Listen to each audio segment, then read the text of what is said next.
we see a lot of these companies that get fined when they have a breach, and they're the ones that are responsible.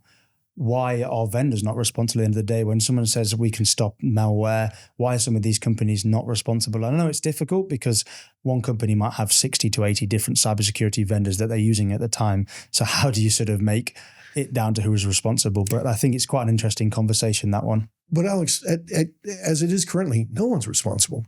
There is absolutely, this is an industry that doesn't ask for any accountability.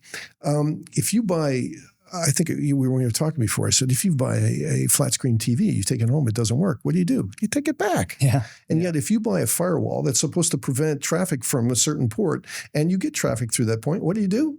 You live with it. Yeah. You buy another firewall. Yeah. Why is it we have this vendor, we have no accountability, much less liability. Like we were talking about ransomware. Ransomware is malware. If we get ransomware, why aren't we picking up the phone and calling our anti-malware product vendor and saying, I'm sorry, I bought your product to stop malware and I just got ransomware and it shut down my business. I think you're accountable to me for the impact on my business. Yeah. We don't have that. As consumers, why aren't we asking for that? Why aren't we demanding that?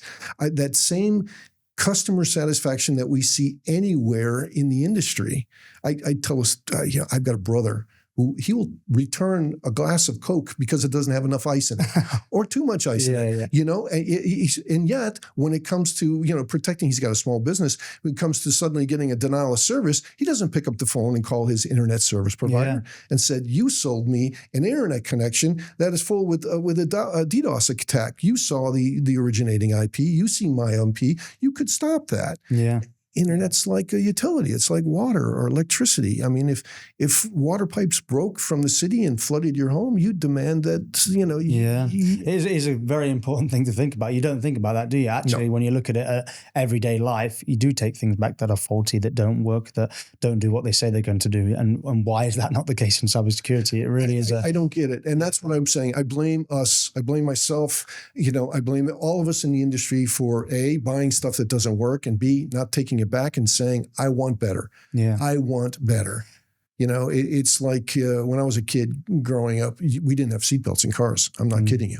We didn't have seatbelts in cars, and people were going through the windshield at 20 miles an hour, and people were dying in traffic accidents where they're going 20 or 30 miles an hour until somebody said, hey, how about some seatbelts? Yeah. But Detroit was like, well, we don't want to spend money. It's not about secure, cars, safe cars. But now look at until the consumer started saying, this is enough, and now we've got, anti-lock brakes and airbags and it's until we ask for it, we're not going to get it. Yeah. And so, Alex, that's what I'm getting old. I'm getting cranky, and I realize the problems in the cybersecurity industry are things that I've allowed.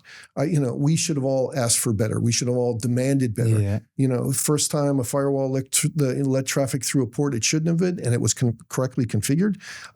We should have taken it back and said, not only no, but hell no, I want my money back. Yeah, I think so. And I think that's the best form, especially for these vendors, to hear from their customers and say, look, this hasn't worked. This is where it came through. That's how we improve as vendors at the end of the day, is listening to customers. And if that's not the case and they don't know that this is happening, then I suppose it's quite difficult for them to know that, all right, this is coming through, or this is coming through, or this is a new piece of malware, or this.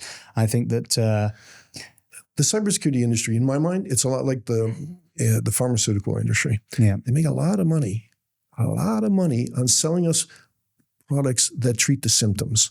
The colds, the viruses, the sniffles, the sneezes, the headaches, and nothing stops it. Exactly. If there were a pill tomorrow to stop the common cold, there's not a lot of money in that to be made in the pharmaceuticals. Not when they're making billions and billions selling those cough syrup and antihistamines and things. And that's what I think that analogy is apt for the cybersecurity industry. Make a lot of money selling us on things to stop the little bits and deal with the little bits and pieces. But frankly, when's the last real solution you've seen come out? Yeah, I suppose on that though, there is at the minute no magic bullet, really, is there? There's nothing to say that like this will stop absolutely everything. And I think that's why we see so many different vendors in the market, because they do slightly different things. And actually, if we had one big solution that would save everything, I suppose that no, and that you're right. You're right. And I'm not advocating. I'm not saying in technology there's one silver bullet. I don't believe that. But what I believe is we're not realistically understanding we need 3 bullets. We all agreed that cybersecurity is about people, process, and technology.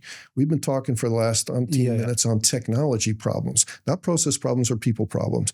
But in general, what I'm saying is because we're a vendor-led industry and the vendors want to sell us technology, and I'm complaining that the technology doesn't work, and that's the reason where we are today in the industry. I would also say that we are neglecting the other 2/3 of the attack vectors, our people and our process.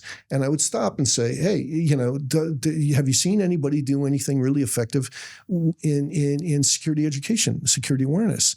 It's the big gripe of our industry. Oh, sure, our people, we can't trust our people. Well, do so. Here's my complaint number 27 is have you ever seen a company that takes, say they have a budget of 100K, 100,000 pounds for a small business to spend on cybersecurity? Yeah. Have you ever seen them split that in 3 and say, we'll spend 1/3 of that on technology, 1/3 of that on our process, and 1/3 of that on it's probably people. 99% on technology. It's on technology because these are the messages we get. Buy this firewall to protect your whatever, your servers. Yeah. And so because we're told what to buy, we neglect the other 2/3 of the problem. Yeah. And so that's also why the products don't work.